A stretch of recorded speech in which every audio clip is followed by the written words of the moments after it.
Now, the rest of the story.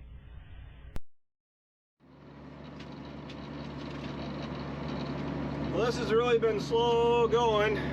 I actually sped up just a little under 5 miles an hour.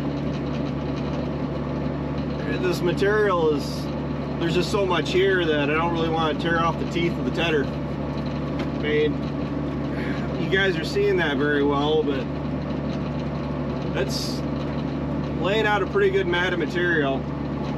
And the mowers really didn't enjoy cutting this stuff either. It dried out a little bit, but more or less just stirring the stuff up and getting all that green material that's down underneath that isn't able to get any air or sunlight and help it get dried down. I don't know how many bales are here, but I think we'll know once we get it baled. Run both balers and the rhino rake and try to get it all hauled in. At least being able to, we got 100% of the valley made now, a first, second cut, we're gonna say that. And it's actually a pretty good feeling. I didn't get 100% of this cut down here, but I've got probably, I'd safely say I got 99% of what I would cut on an average year. So I don't feel like I'm sitting too bad. 3 weeks ago I was down here with the rotary mower grinding up some windrows that had gotten rained on and had water, they were just, I just need to grind them up. And I came down across the bottom 3 weeks ago, just along the hillside down from the road, and I literally had water coming around on the tires that was running off the tires. And 3 weeks, it's dried up enough where the ground's actually cracked up. And the only spots that are giving me issues are the low-lying areas where there's, which is honestly, there's not as much water in this one, which this is the bigger one, but there's water across it, and the low-lying pond lake area has the most water I've ever seen in it this late in the year.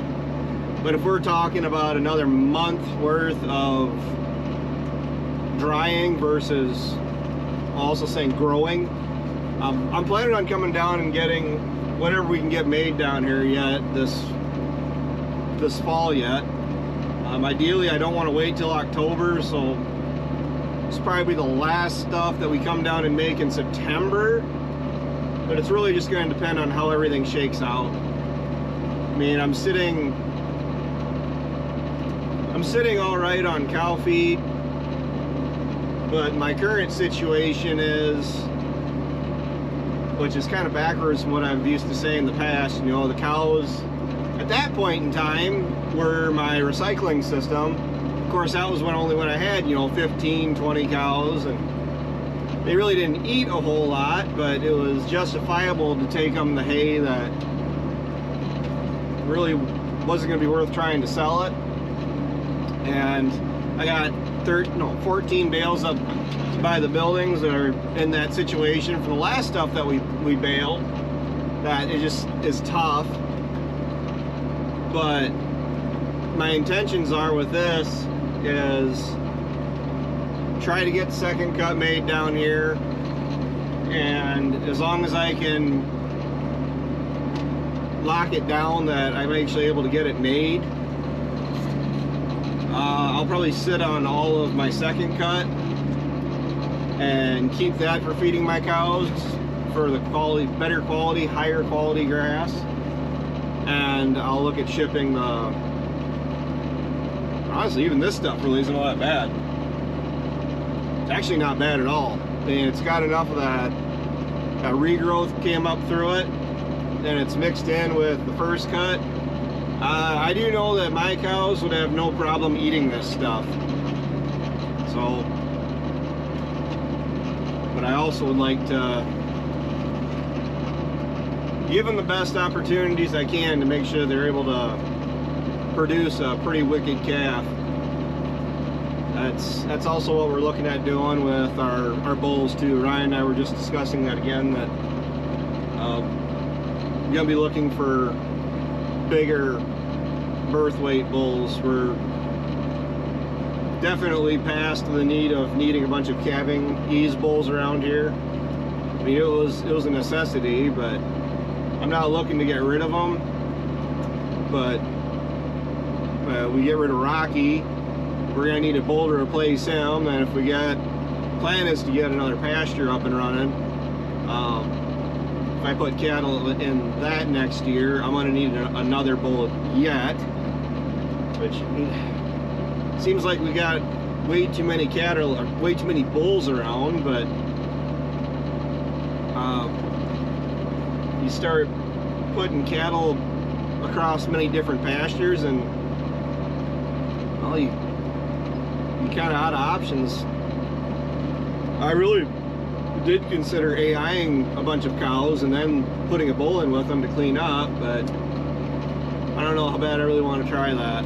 My nutritionist has really actually not done much to steer me away from that. I don't know. Might be tempting to try that on, 10 or 15 of them. It's not like having to synchronize them, like run them through the chute 3 or 4 times. With that MGA feed, it actually synchronizes the cattle in that way.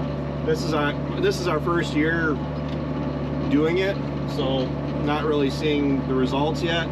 But I've been told with confidence that he's got other customers that are getting a 92% breed back rate when you're running off the timing of that MGA, because once you feed it for 14 days, they're going to come into heat, a false heat, in 3 days, and then it's 24 days from the day that you quit feeding the MGA is when they come into a true heat. And he says that's when you would straw them or AI them. And he says he's got a couple customers that do that to good success. So I got the cows, I got the factories, that can produce the calves, and it was actually my high school friend from high school's family, his dad, had told me about when he started farming. He bought out a guy's beef herd of the farm that he took over, and he said the cows were kind of humdrum, nothing spectacular, but he said that he had a mentor that had told him exactly that. Well, the cows are able to produce calves and improve your herd's genetics with your bulls, as in don't skimp on the quality of your bulls. So it's baby steps, I guess. It's unfortunately, yeah, baby steps. Because even when you got 50 head of cows producing calves and you want to grow your herd, I mean, well, as an example, my buddy's got over 100 head of cows and he's trying to grow his herd, and he's saying that too. He's like, just try as hard as you want. He's like, it's not easy to grow your herd because of the 100 head of cows that he's got, which it's more than that now, but we're gonna say 100 for sake of argument. So of those 100, he called out, I think it was 11. Well, he kept back 30 heifers. Well, of those 30 heifers, 11 of them are making up for the cows that you called out, so that's all right. But then of those 30 heifers, you're not guaranteed that all of them are gonna produce a calf or get bred. So then you have so many there that you probably should just load up on a trailer and get rid of. I mean, I didn't because of circumstances, but the cattle are more or less to me to make a payment and living expenses. So it's just one of those things where you just kind of drop down into your lap and you got to make it work all of a sudden. Because yeah, hindsight's 20/20. If I could be be at the number of cows I would like to be at now 4 or 5 years ago, yeah, that would make a lot more sense. It's really hard to expand, and you can't. Cattle prices I hear are going down a little bit here as of late. I hear they're grinding lower, but everybody, when you start talking markets, everybody talks like they know what it's going to do. It's going to go up and it's going to go down. There's your 100% accuracy. But it's really hard to justify buying cows or heifers or trying to grow your herd. It's a quick way to do it. I mean, because I jumped up from the 15 or so that I had, plus keeping heifers back, and it's got me up just shy of 60. But I can see the value of buying genetics, like buying heifers and cows, bringing in more different bloodlines. Make sure I'm all done over there. I am winding down for the day. 5:30, and I was figuring I was going to be done by now. But I've been taking my time because I want to make sure this is doing a good job. And the sun has literally just decided to come out. It's cold. I mean, I know I wear sweatshirts too much as it is, it seems, even throughout the summer. But it's actually justifiable to have a sweatshirt out. It's chilly. Been waking up with it, what was it, 50? No, 58, mid-50s. Waking up in the mornings. Doesn't really feel like August weather. I mean, we had a week of hot weather, but we're back to chilly. But this stuff, for being cut 2 days ago, it's already starting to come back. I did leave a bunch of stubble, more than I normally would. I had the skid plates all the way down, and I also had the cutter bar tilted all the way back. So I left 4 to 6 inches of stubble, and the reason I did that is it's allowing the regrowth to bounce back quicker, which that's verified, because I can literally see I can already see the regrowth is coming back up. So, I mean, do I think I'm going to get another 100, 200 bales off this down here in another month? Maybe off the whole thing. But I just, as far as sitting and trying to guess what I'll end up at, I'm not willing to do it. My brain's already fried half the time as it is. But all I got is, well, what you'll see me doing right here, and I gotta go up and check cows, and actually I gotta go home and treat a couple calves for pink eye. I don't know what it is.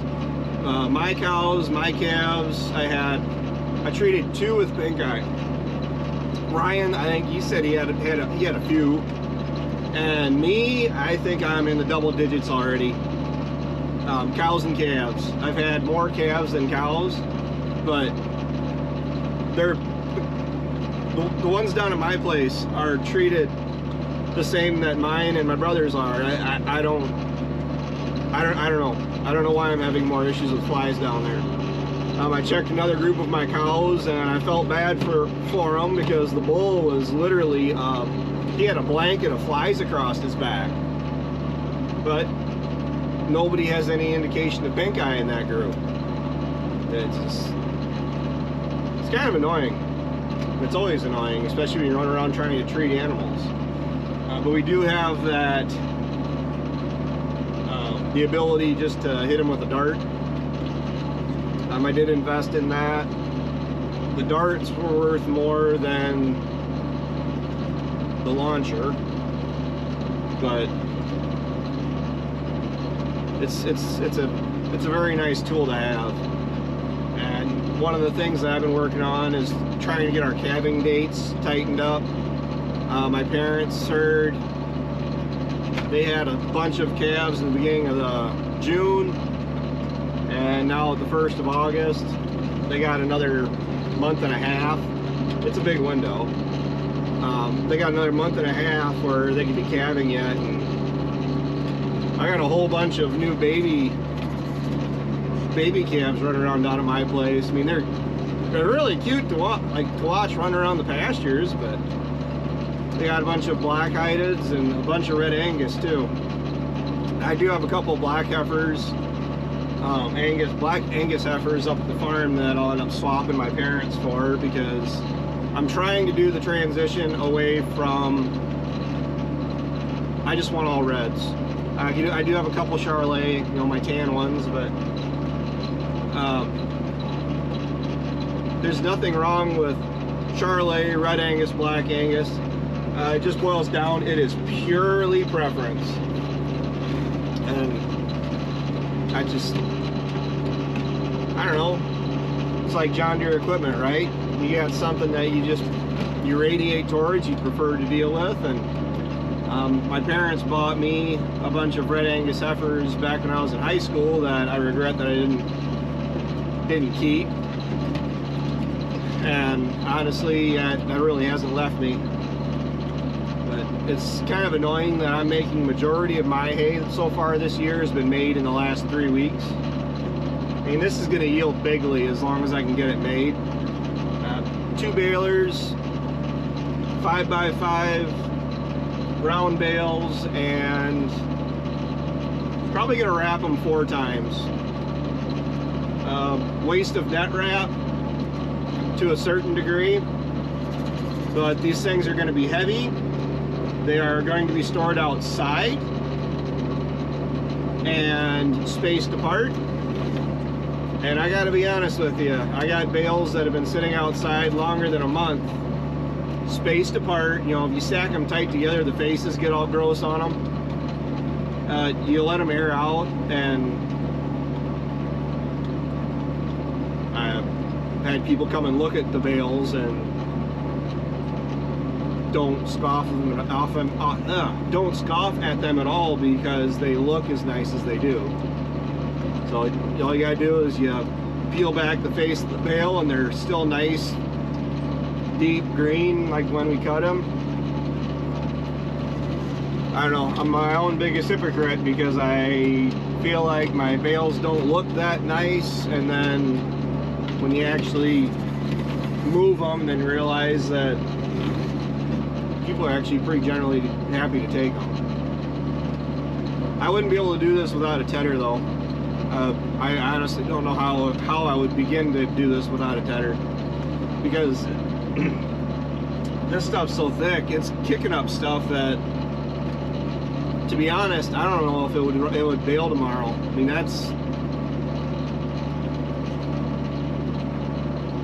it's incredibly heavy, and it is very green. The only thing I may have messed up on is I probably should have been going slower through some of this, because this is really heavy. And you gotta remember, I put fertilizer on this back in April, and this is the first cutting I've made off this. Am I gonna put any more nutrients or anything down on it? Down here? No, not really. I might actually bring the gator down, or even have Ryan bring his drone down and maybe put some radiate on. And if I look like I have any weeds coming in, maybe spray for weeds. But this was almost irrigation. Is it irrigation flooded? So the river backed up. The river water is full of nutrients, good or bad.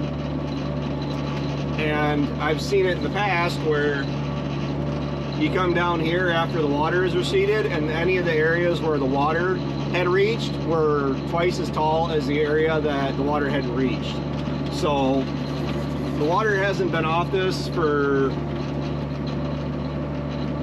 I wouldn't say it's been a full 3 weeks yet.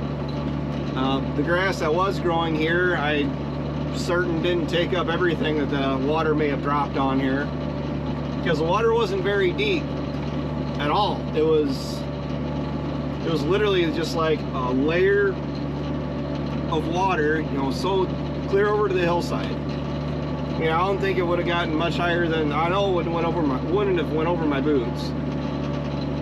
And free nutrients and get a healthy second cut off this, I'd be happy for it. No problem. So, I'll get the guy, tripping over my own words. I'll get the camera in here when we're baling, because we got to bale, we got to haul. We're not really sure who's going to help us haul, if it'll be just me, Dad, and Ryan deal, or I don't know if we'll get Dale or my brother-in-law, or my brother-in-law and my mom helped haul in last time. And making hay this year has just been hectic. The weather never really gave us a chance up until just here lately to confidently go cut very much hay, so you're always cutting just enough hay to make it worthwhile to go make it. And having the wrapper allowed us to go through and, you know, just cut and bale and wrap and be done, but that wrapper is a big help too. The neighbor was down here, and that's what he was saying, for how heavy this stuff looks. He says, you're gonna have a lot of hay off this. Well, I'm just gonna stay optimistic, because the problem is, when we were cutting this, the mowers didn't like it because there was so much material going through that it wasn't falling away from the back of the mower fast enough for the amount of material that was going through. You were having issues with the flails not being able to get rid of it. Oh well. Thanks for watching, guys. Thanks for tuning in. Like, comment, and subscribe for more rest of the story. Talk to you later.